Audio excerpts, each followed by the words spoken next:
welcome to the return of the Tales of Atonement bingo book series. For those who might be new to this fad of our channel, this is where we take a character from our series and narrate a sort of portfolio of their life, hobbies, and other attributes. So let's get started with Mairtin Riddell, element fire, zodiac Aquarius, January 27th, blood type O, age 14. This is Mairtin at the start of the cave arc. He's grown a bit and evolved from just swinging around sticks and tossing cabers. He's also become fairly adept at working with metal and understanding tools. Mairtin has always had a fascination with swords. He's just the kind of guy who thinks having a sword and being a warrior is really cool, honorable, and noble, and so he takes swordplay very seriously. Given the time frame of his life, the 1300s in Scotland, and his fascination with Arthurian stories, Mairtin likely focuses his initial fighting style on historical European martial arts, or HEMA. There's not a whole lot of surviving record of the martial arts of classical antiquity. Most of the surviving dedicated technical trees and martial arts manuals seem to date to the late medieval period and the early modern period. In fact, most actual Scottish schools of fencing didn't start having formal training until the 17th and 18th centuries, around the time of the Jacobite Rebellion, rather than the Scottish War of Independence. For ease's sake, however, we assume that some form of familial teaching was likely involved, even if it didn't have a formal name at the time. Because of this, Mairtin's overall style is based largely on Scottish fencing, which I'll get into more in depth in a later video. With this entry, I wanted to focus on something that Mairtin, Madeline, and Shane take to doing in their young adult years to further the goals of their village. With Mairtin usually at the helm, they make up a team of scouts, rangers, or rovers, traveling the countryside around Alden to find and identify potential resources the village can use. This could mean edible plants, such as the Scottish flameflower, sources of wood, meat, or fish, natural elements like iron, clay, and other necessities. For instance, when searching for clay, they would stay close to anywhere water meets with the ground. Edges of rivers, coasts of lakes, creek beds, and even some caves. When looking for clay, color can be a good indicator because clay is formed from the weathering of sedimentary rocks. When wet, clay is slippery and rubbery, meaning that it can be molded easily into shape. It tends to be white at its purest concentration. However, mineral impurities can affect color as well. Decaying plant material can make clay black or dark gray. Manganese makes clay dark brown, and iron produces a rich, brick-like color, which is the most common type.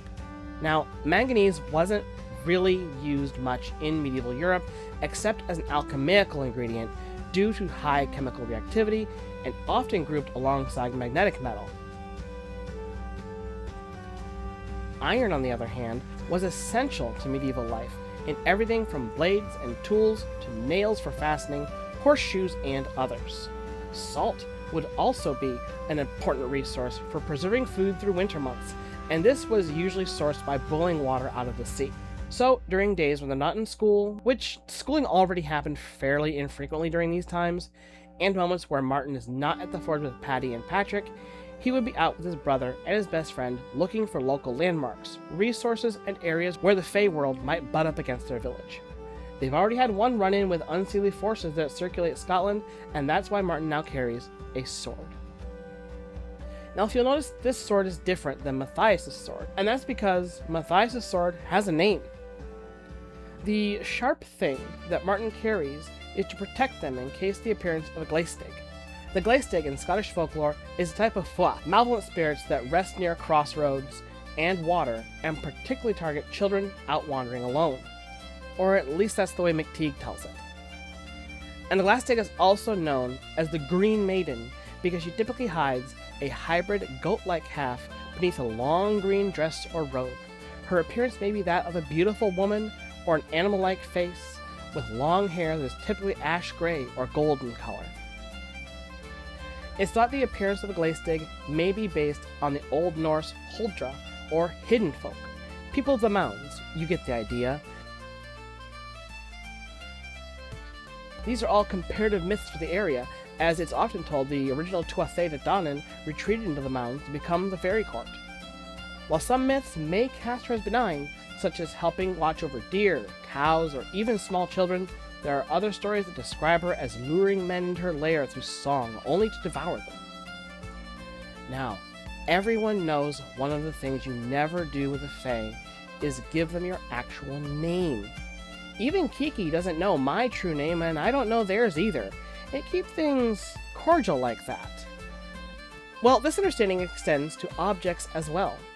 A fairy that knows the name of your weapon cannot be harmed by it, and this relates to the Glaistig through a particular story that may or may not have been the inspiration for Billy Goat's Gruff. Let's see if you can pick up on it. The story goes like this. A traveling blacksmith is walking across a bridge when an irate Glaistig jumps out of the water and tries to grab him and drag him down to the depths below.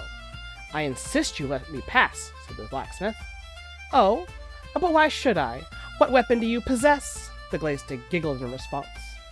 "I have this sword," the smith declares, swinging it at her, but it passes right through. The Glaistig laughs at his misfortune. "Is that the best you have?" Alarmed, the man draws out his next weapon. "I have a spear." He stabs, but again, the Glaistig is unharmed. At this point, the clever smith had finally figured it out. "All right, Glaistig," he says, "I see you've bested my sword and my spear. But you cannot stop this bright and shiny thing."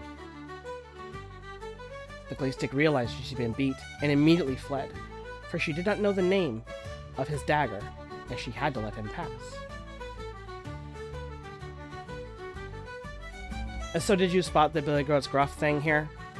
He's attacked on a bridge, he has 3 chances, the 3rd chance he finally drives off the troll or whatever it is that's blocking his path. Yeah. And this is why, if you're ever dealing with the fairies head-on, not only shouldn't you bring Mage Masher, but you shouldn't even bring anything you would call a sword, so Mairtin carries only this sharp thing of no consequence. Get the game? There's other examples of this in myths related to the puka.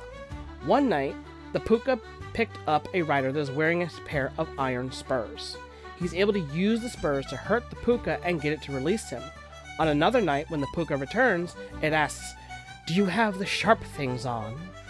And the man says, "Yes," without ever naming the spurs or giving them a specific title.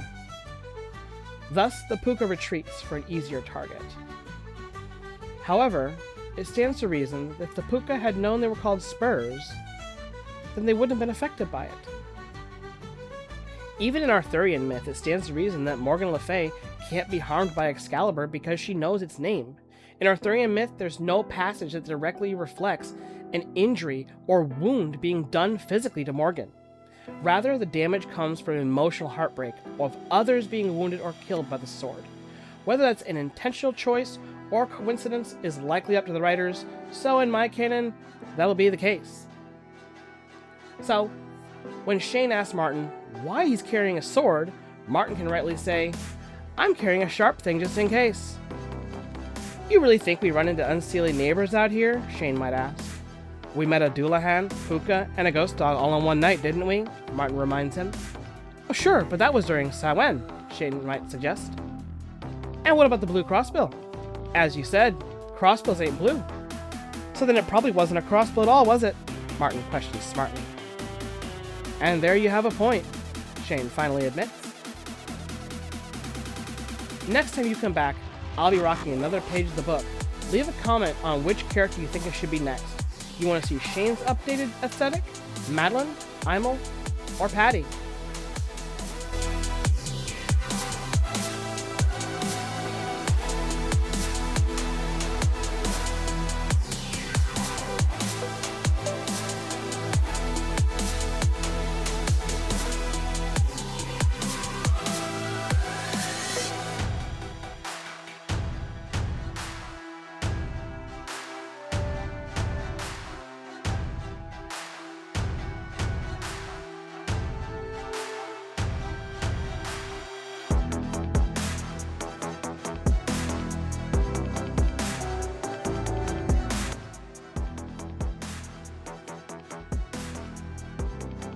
Thank you everyone for your continued support, and I look forward to giving you even more in the future.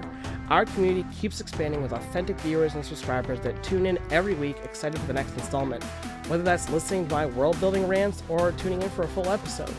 You're the ones that keep this channel afloat against an unforgiving algorithm that keeps trying to douse the flame. That's the meaning of many a mickle maximuckle. Many smaller things making a big thing. And now, a shout out to our patrons and channel members. Plebe64 Potato. Mr. Lobo King 8778. P64P. Regios 001. Jack Plays K Plays.